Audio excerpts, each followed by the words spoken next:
Agerraldia egin du Aiaraldeko Gazte Koordinadora Sozialistak. Larunbat gauean Laudion ertzaintzak atxilotu eta identifikatutako gazteen absoluzioa eskatzeko. Dozenaka lagun bertaratu dira ekimenera eta atxilotutako gaztearen lagunek ere hartu dute hitza. Geunden gazte kuadrilla bat, Gazela aurrean, zeuden agian 100 edo 100 pertsona inguruan, eta beti bezala patrulla pasatu egiten dira apur bat kontrolatzeko, baina kasu izan zen, batean kotzetik atera, eta bi ertzaintza gazte hauen kontra oldartu zela, inongo arrazoirik gabe, eta gauza apur bat berotu zen, baina gero baretu zen nahiko harin, egon zen horre liskarra apur bat eta, baina gero baretu zen, behin baretuta gazte hauek erabaki zuten bertan geratzea eta festan jarraitzea.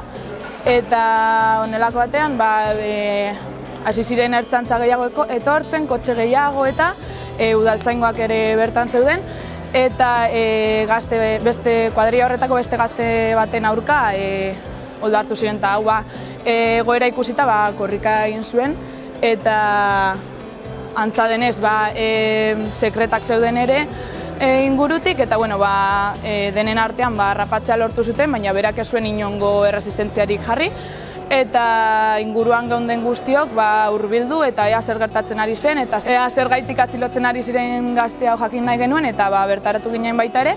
Eta gazte hau atxilotuta eraman zuten, eta gero bertan geunden batzuk gure laguna zela ikusita Laudioko egoitzara hurbildu ginen azalpen eske. Gazteek azalpen bat nahi zuten, baina ertzaintzak kordoi polizial bat osatu zuen eta haien aurka oldartu ziren berriro ere, eta horietako bat hartu eta lehenengo liskarrean parte hartu zuela egotzi zioten edo, hau da, esan zioten bera zela erruduna edo lehenengo liskarrean parte hartu izanagatik edo, honi salatu nahi dute polizia baten aurkako erasoa edo.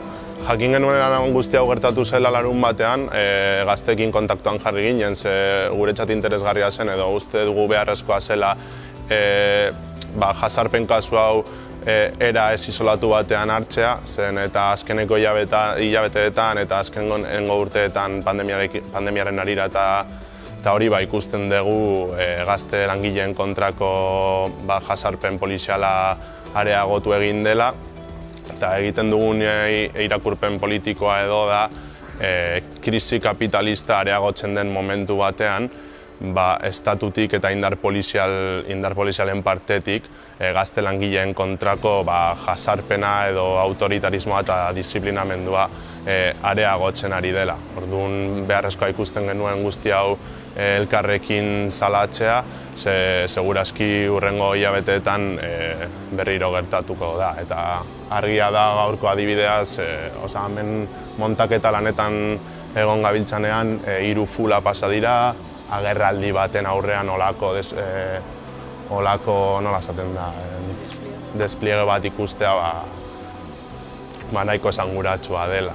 Eta beste alde batetik bai azpimarratu nahi dugu politikari profesionalek eta alderdi politikoek hemen duten garrantzia zen, eta uste dugu indarkeri guzti hau legitimatzen ari direla, eta ikusi daiteke nola azkenengo aurrekontuetan alderdi askok aurrera eraman dutela indar polizialen soldaten eta kondizioen hobespen bat, eta hori da egiten dugun irakurketa politikoa.